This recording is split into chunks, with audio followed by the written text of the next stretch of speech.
नमस्कार।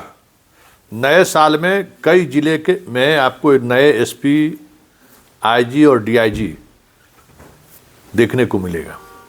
राज्य सरकार ने 44 आईपीएस अधिकारियों का प्रमोशन किया है। हालांकि उसमें 12 ऐसे आईपीएस अधिकारी हैं जो अभी एसपी रैंक में हैं, उनको प्रवर मतलब सीनियर एसपी के रूप में प्रमोट किया गया है। और इसके अलावा जो 2012 बैच के आईपीएस अधिकारी हैं, 22 आईपीएस अधिकारी जिनका प्रमोशन डीआईजी में हुआ है। इस डीआईजी में प्रमोशन की वजह से छपरा, सिवान, बगहा और गया एसपी मतलब डीआईजी हो गए। तो 1 तारीख के बाद ये इन जिलों में नई एसपी की पोस्टिंग होगी। साथ ही कुंदन कृष्णन का डीजी में प्रमोशन हुआ है और शालीन का भी डीजी में प्रमोशन हुआ है। हालांकि शालीन केंद्रीय प्रतिनियुक्ति पर हैं, तो अब पुलिस मुख्यालय एडीजी के रूप में अभी फिलहाल कुंदन कृष्णन हैं, तो वहीं पर डीजी रहते हैं या फिर उनकी अलग पोस्टिंग होती है, उस पर लोगों की खास नज़र रहेगी। आईजी के रूप में एसटीएफ डीआईजी विवेकानंद जी का जो पोस्टिंग मतलब अभी फिलहाल पोस्टिंग नहीं हुआ है। जिन लोगों को आईजी में प्रमोशन मिला है उसमें उपेंद्र कुमार शर्मा हैं, पटना एसएसपी रह चुके हैं, सत्यवीर सिंह, विकास बर्मन, किम और निताशा गुड़िया, ये सारे लोग जिनका आईजी में प्रमोशन हुआ है।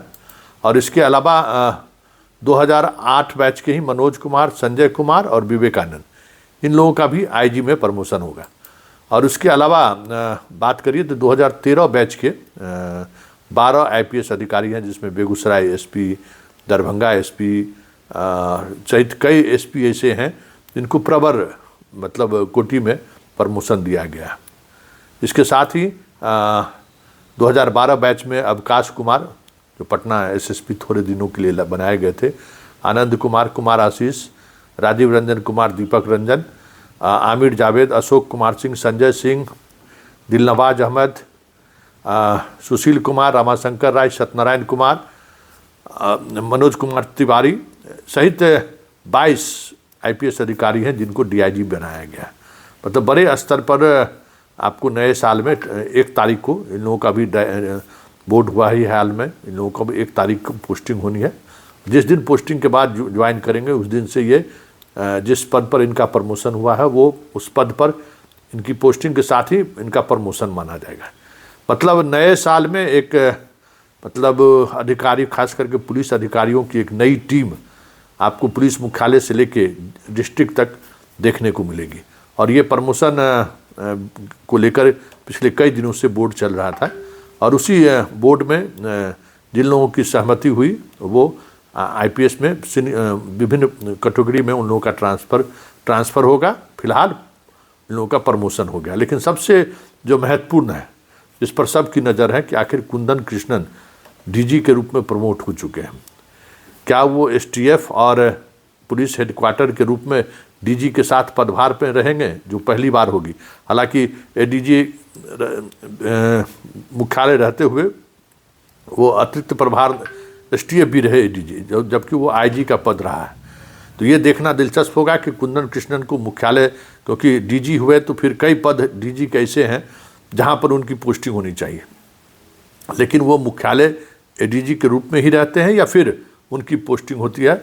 इस पूरे प्रमोशन में सबसे खास सबकी नज़र वहीं रहेगी कि आखिर कुंदन कृष्णन मुख्यालय में रहते हैं या मुख्यालय से बाहर जाते हैं। मतलब मेन एक्सट्रीम पुलिसिंग में सरकार फिलहाल उन पर भरोसा जताती है, सारे पूर्व के प्रावधानों के विपरीत जाकर भी, या फिर उन्हें अलग डीजी बनाए जाते हैं। हालांकि आज तक कभी डीजी रहते हुए कोई हेडक्वार्टर डीजी नहीं हुआ है, मतलब आज तक जहाँ तक हमने पुलिस मुख्यालय को देखा है। पहले तो आईजी लेवल के अधिकारी होते थे, उसके बाद प्रमोट करके एडीजी स्तर के अधिकारी हुए हैं, तो वो सरकार पर निर्भर करता है। लेकिन इतना तो तय है कि उनके उस पोस्टिंग से पूरे बिहार में किस तरीके से पोस्टिंग होगी, इसकी झलक ज़रूर सामने दिखने लगेगी।